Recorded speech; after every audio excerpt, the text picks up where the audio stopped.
대선을 앞둔 정치의 계절이 돌아오면서 대통령과 청와대의 크고 작은 발언도 다양한 정치적인 해석을 낳곤 하죠. 네, 이렇다 보니 청와대가 각종 현안에 침묵을 지키거나 상황이 정리될 때까지 답변을 유보하는 경우가 적지 않습니다. 나연수 기자가 보도합니다.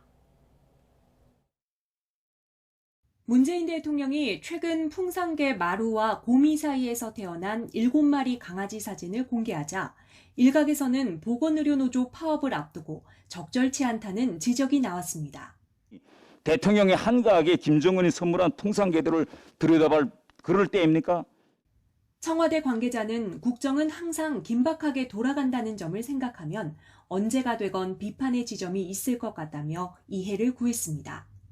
이어 국회의장단, 상임위원장단 오찬 간담회에서 나온 문 대통령의 가짜뉴스 언급. 문 대통령이 미리 언론중재법을 전제하는 건 아니라고 선을 그었지만 야당은 당장 그 말을 누가 믿겠느냐며 대통령이 여당 논리에 힘을 싣는다고 발끈했습니다. 이처럼 의도치 않은 논란을 차단하려는 듯 최근 청와대는 민감한 정치 현안에 극도로 말을 아끼는 모습입니다. 최근 언론중재법과 관련해서는 실상 여러 경로를 통해 여당의 우려를 전달하면서도 표면적으로는 국회의 영역이라고 못 박았고 여야 합의 이후에야 환영 논평을 냈습니다. 국회에서 여야가 언론중재법 개정안에 대한 추가적인 검토를 위해 숙성의 시간을 갖기로 한 것을 환영합니다. 이재용 삼성전자 부회장 가석방 때는 법무부의 결정 이후에도 줄곧 침묵을 지키다 가석방 당일에야 문 대통령의 생각을 알렸습니다.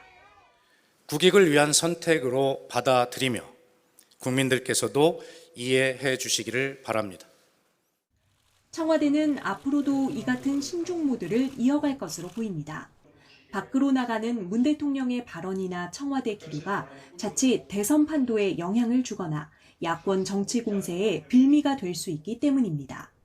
정치 쟁점화를 부추기기보다는 침묵한다는 비판을 감수하겠다는 것인데 현안에 대한 대통령의 생각과 정부 기조도 국민에겐 중요한 만큼 청와대의 고심도 이어질 수밖에 없습니다.